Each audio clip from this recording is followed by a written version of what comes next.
O meu trabalho também, assim como da Giovana, é parte da tese de doutorado também, a ser defendida junto com a Giovana praticamente na URGS, sob a orientação da professora Freire Durski. Este recorte que eu fiz não representa, claro, o tema principal da minha tese, porque o FHC, por exemplo, recebe uns 3 parágrafos no máximo, né, dentro do trabalho todo. Mas aqui eu achei interessante trazê-lo para pensar a questão da cultura, né, do ponto de vista discursivo, a partir da lógica discursiva, conforme Fabienne Denardi. Bom, então só para citar um pouquinho esse tema, porque as metáforas de Lula, nós partimos de um interesse em relação aos efeitos de sentido que elas produzem, né? Efeitos que vão tentar levar essas metáforas para a questão do ilógico, do erro, do equívoco, não, porque daí já seria mobilizar um termo da análise do discurso, mas a forma como as pessoas veem nessa metáfora um erro no discurso do Lula, que ele não deveria falar deste modo. E aí, pensando nesses efeitos de sentido, começamos a querer investigar o que está funcionando aí, não o que está por detrás das metáforas, porque senão nós cairíamos também nas próprias leituras que muitos fazem, né, em descobrir o que Lula esconde nesse discurso metafórico. Não é descobrir o que está por detrás das metáforas, até porque em análise do discurso não há este por detrás, né? A própria materialidade da língua já traz nela a questão do histórico, do ideológico, né, do social, e não por detrás. E aí, nessa investigação, nós chegamos... Tem tanta caixa, mas contem que eu acho que tudo bem. Que adianta, Gilmar, não sei usar. Isso, E aí nós começamos a pensar, mas o que acontece se outros presidentes também usaram metáforas? Por que as metáforas de Lula causaram tamanho estranhamento, né? A ponto de escreverem tantas teses, porque há teses, dissertações de mestrado, monografias e inúmeros artigos aí a respeito das metáforas de Lula. Jornalistas, né, que se colocam como analistas dessas metáforas.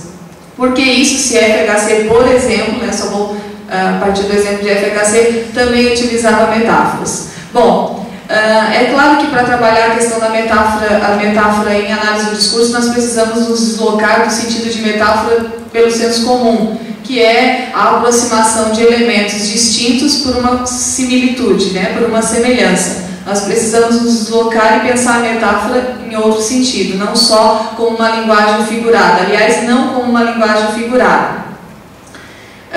E, claro, sendo subsidiado por Péchet, que vai dizer que todo sentido, né, trabalha em relações de metáfora. Toda metáfora põe em jogo o sentido. E aí... Aqui, chega. E aí nós pensamos o seguinte, bom, esses efeitos de sentido comuns, né, no discurso Lula, que tentam colocá-lo no âmbito do ilógico, da ignorância, dizer que Lula fala assim porque não sabe falar de outro jeito, do desvio, né, desvio em relação àquilo que ele deveria falar e não fala, e desvio em relação a uma língua que teria, né, Lula que falar a partir do momento que ocupou a posição sujeito de presidente do Brasil.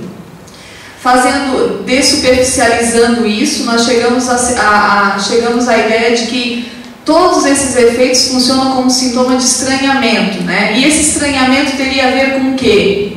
Tá? O problema não é o fato de Lula usar metáforas, mas os sentidos que ele mobiliza no interior dessas metáforas, nesse funcionamento.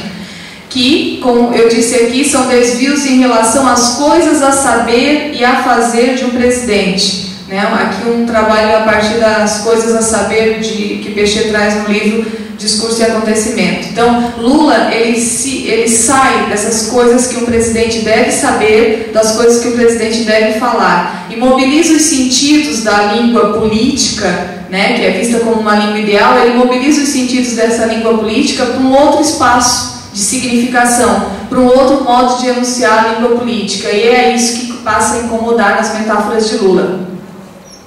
E aí, só que para a gente fazer essa análise, partimos também da materialidade, de que maneira, né, essas metáforas de Lula acontecem. Fizemos aí uma diferenciação de 3 tipos de funcionamento, né? Funcionamento do tipo 1, tipo 2 e tipo 3, que foi o que nós observamos, né, na coleta toda deste corpus em que as metáforas aconteciam. Então, o funcionamento tipo 1, as metáforas que mantêm a marca da relação metafórica, que são aquelas metáforas em que vai aparecer o como. Então, ele vai dizer que eleições é como futebol, a economia é como uma torneira que a gente conserta com um pano. Então, tem o como, ele deixa a marca dessa relação que ele estabelece entre economia e torneira estragada, entre eleições e futebol. O funcionamento de tipo 2 é um funcionamento que condensa essa comparação, então elimina o como, né? Então, a economia é uma roda gigante, e aí ele se vale do papel impositivo e da ideia de verdade que o verbo ser traz, né, dizendo que o Estado é uma mãe, a economia é roda gigante, a política é, e daí ele tira o como. E o terceiro funcionamento é um funcionamento que nos interessa bastante, que é o que a gente chama de funcionamento narrativo, né, da metáfora ou alusivo, cujas relações não se marcam nem por elementos comparativos, nem por sua condensação, mas significam pelo modo como remetem alusivamente a relações entre o dito e o não dito. E aí aqui não aparece nem o como nem a supressão do como. Por exemplo, tenho ficado mais emocionado, mais motivado porque as coisas estão acontecendo. Ou seja, é como se você tivesse passado o tempo todo plantando, sabe? Um monte de gente colhendo a tua roça e dizendo, não vai dar nada, não vai dar nada. Isso aqui é o cara, isso aqui o cara não soube plantar. Esse cara é um metalúrgico e de repente a planta brota, cresce e eu estou colhendo. Então aqui nós temos também um funcionamento de metáfora que foge um pouco dessa relação. Com como, sem o como. Só que a respeito desses 3 funcionamentos, nós gostaríamos de dizer o seguinte, que independente de cada funcionamento, nós destacamos que em comum, todos, independente de sua superfície linguística, fazem trabalhar os sentidos num deslizamento que vai do normatizado de uma língua política ideal, que vai falar sobre política, economia, crise interna, crise externa, né, de um outro modo, vai fazer com que isso deslize para outras possibilidades de sentido que vão jogar com os sentidos da vida do homem simples, da vida comum, do cotidiano. E aí é isso que passa a incomodar então, né? Incomodar pelo fato de o discurso político abrigar sentidos como sifu, diarreia, né? E esses sentidos vão constranger as pessoas que não conseguem se identificar com essa nova forma de enunciar o discurso político. E aqui nós temos outros exemplos, não sei se dá para aumentar, Gilmar.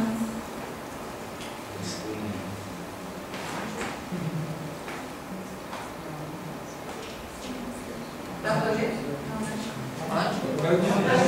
Bom, só algum exemplo de outras metáforas, né, para a gente perceber esse movimento. Então, a gente não pode deixar a inflação subir. É como quando um sujeito se descuida, exagera no churrasco e engorda 1 quilo no fim de semana. Segunda, nós sofremos muito em 2003 porque pegamos a casa depois de um vendaval como aquele que deu na Ásia. A gente tem que parar com essa bobagem de que político é um ser superior. Não posso rir porque sou político, não posso beber porque sou político, não posso falar palavrão porque sou político. O problema do Nordeste não é um problema de seca, é um problema de cerca. Bom, então, esse eu gosto bastante. Trato a questão do gasto público com a maior seriedade, tendo por base minha história pessoal. Sou casada há 36 anos e nunca fiz uma despesa que não pudesse pagar. E a outra, trata que... é a mesma, né? É a mesma, eu repeti, desculpa. Bom, o que nós temos aqui são sentidos mobilizados que são levados para o âmbito do ilógico, como eu falei anteriormente. E aí não se pensa o que essas metáforas significam dentro desse novo momento da política brasileira. Não se pensa sobre ao mobilizar os sentidos de um terreno para outro, o que funciona aí. Né? Porque quando os comentários a respeito da metáfora de Lula aparecem nas reportagens, nas críticas, eles são desviados para outro lugar. Lula não domina uma língua. Aliás, no primeiro momento era de não dominar uma língua mesmo no sentido do português formal, né? Se criticava Lula por não saber usar por falar menas, por não conjugar os verbos corretamente, não falar S. Esse foi o primeiro momento de crítica ao discurso Lula. Depois isso mudou de lugar e passou a ser foco, então, esse modo de falar por metáforas. né? Só deslocou, mas continua uma não aceitação desse novo modo de enunciar a língua política.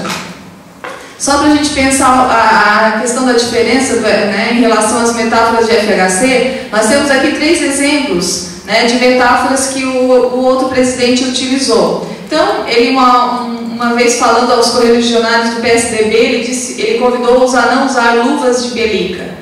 Em outro momento, ele disse que o PT era um tigre de papel, fazendo alusão ao imperialismo, né, principalmente ao imperialismo norte-americano. Em outro momento, também ele usa uma metáfora dizendo que o rei está nu.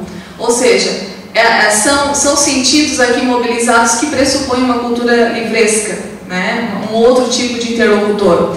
E o que nós percebemos no discurso de Lula é a inclusão, é a inserção de um novo interlocutor. Não fisicamente falando, por isso que nós tratamos essa interlocução como uma interlocução discursiva, que não pressupõe face a face, mas uma interlocução com uma parcela da população, e aí um pouquinho de Rancière, porque a gente trabalha também na tese, os sem parcela, né? Uma parcela da população que não é contada, que não é pressuposta nas discussões políticas, porque, aliás, não entende de política, não precisa discutir isso, não precisa entender disso.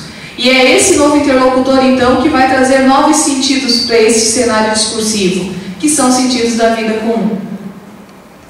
E para isso a gente parte do conceito de cultura em Fabielle Denardi, que propõe 2 conceitos, né, a respeito. Ela vai dizer que a cultura tem a ver com conhecimento, domínio de uma certa atividade artística, círculo fechado a que poucos sujeitos têm acesso. Ou a cultura também geralmente é entendida como quase tudo que diz respeito à forma de agir do homem comum. Isso é o que a gente tem, né, no geral, sobre cultura. O que acontece? Lula não atende nem a um tipo nem a outro, né? E aí ela continua dizendo que nesses 2 casos está se falando de uma cultura autônoma, né, que foi bastante criticada em algumas falas aqui já.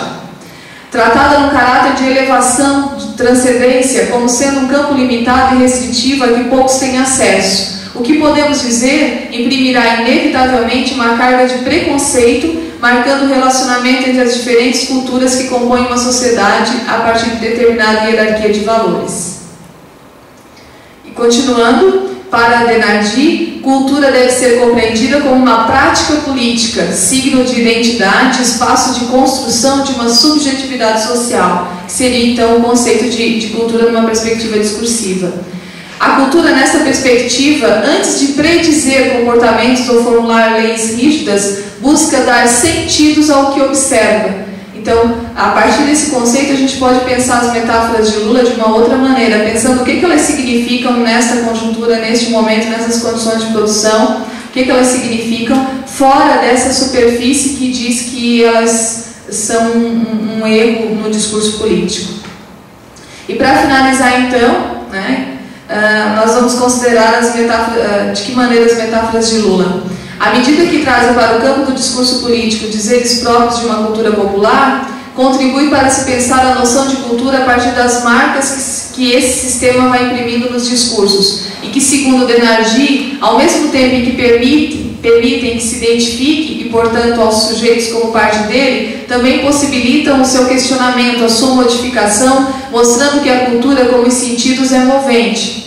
Então, quando Lula diz que o sujeito não é, o político não tem que ser esse ser superior, há um deslocamento ali, né? Do sentido de que o político sempre foi um ser superior. E continuando, deste modo, dentro de um cenário político que dita comportamentos e modos de falar, a partir de uma ideia de língua ideal, de uma língua política ideal, que Isolde Fontana trata como uma língua fantasmática, uma língua artificial, consideramos que as metáforas de Lula desinstalam determinados sentidos ao imprimirem outros, abrindo espaço na língua política ideal ao impensado, enfim, ao imprevisto do absurdo, aproveitando algumas palavras de Peixê. E é por isso que nós vamos trabalhar, né, na tese o conceito de metáfora discursiva, para mostrar que o funcionamento da metáfora nas metáforas de Lula não é da ordem da metáfora do sentido comum, da comparação entre elementos por uma relação de semelhança. No discurso Lula, quando ele compara a economia com uma torneira estragada que é consertada com pano, ele compara coisas sem relação. E aí ele vê a relação na não relação, também aproveitando Rancière. Ele vê a diferença na homogeneidade. Por quê? Porque para essa língua política ideal não há espaço para comparar, não há relação entre torneira estragada, consertada com pano, com política. Não há espaço para comparar economia com esteira ergométrica, né? Nem governo com servir churrasco na churrascaria. Então, para fechar, como podemos observar, nos dois sujeitos enunciadores, né, FHC e Lula, embora ocupem cada um a sua época o mesmo lugar social e a mesma posição sujeito, se utilizam de metáforas, só que o fazem de maneira distinta, diferenciando-se por se inscrever em formações discursivas também distintas, pelos sentidos mobilizados nas metáforas de um e de outro e pelo modo como, a partir dessa mobilização, concebe determinado tipo de interlocutor. É um interlocutor para o discurso, a metáfora de FHC, e outro interlocutor para a metáfora de Lula. Então, fechando, são essas coisas da vida comum que mobilizam as metáforas de Lula, que vão mobilizar o próprio de uma cultura popular, que é aquela a qual Lula pertence. Cultura esta que vai de encontro à língua fantasmática do Estado, a língua de madeira do Estado, que verá neste imprevisto do absurdo a própria falta de cultura. Ok.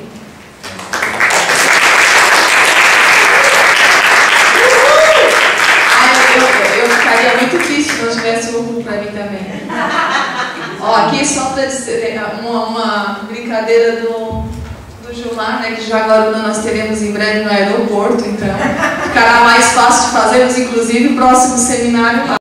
André, você não acha que as metáforas de Lula falam com os dois interlocutores, tanto os do FHC quanto os do Lula, porque à medida que ela fala, ela se direciona a um novo interlocutor, que seria o povo disponível, o povo, e dá um recado. Ótima pergunta. E deu a oportunidade de falar algo que não deu tempo aqui. Então, eu vou trabalhar as metáforas de Lula como um discurso de subversão, por isso. Porque ao mesmo tempo que elas conseguem falar com este determinado interlocutor, elas conseguem desfazer os sentidos para outro tipo de interlocutor. Então, elas provocam um duplo efeito, né? Isso, né? Porque quando ele diz que o político é um ser superior, não precisa ser um ser superior, que ele pode beber sim, ele está desfazendo a ideia de político ser superior. Então ele está dizendo que político pode ter uma vida comum, né, na medida do possível, e também que político antes era visto como uma pessoa além, aquém, né, muito acima do interlocutor. Né? Agora, claro, no discurso nós também vamos perceber outras formas de interlocutor. Né? Esse povo, que eu digo que é o interlocutor do discurso das metáforas de Lula, ele é heterogêneo, esse grupo. Tanto que ele, em alguma metáfora, ele vai dizer: hoje eu sou o porta-voz dos empresários brasileiros. Tem esse interlocutor também que vai fazer parte da necessidade de ele se afirmar também dentro dessa posição sujeito como presidente do Brasil. Esse grupo não é homogêneo, né? É o principal interlocutor do Lula, mas sem dúvida ele afeta a formação antagônica, a formação discursiva antagônica, porque ele diz: isso que sempre para vocês foi uma verdade, não é. Ou não precisa ser assim, só assim. Né? Então eu brinco, até na tese eu começo a introdução com a pergunta da Ana Arendt. Ela pergunta, né, tem a política algum sentido? Aí eu termino dizendo que tem, e é pelo menos mais de um.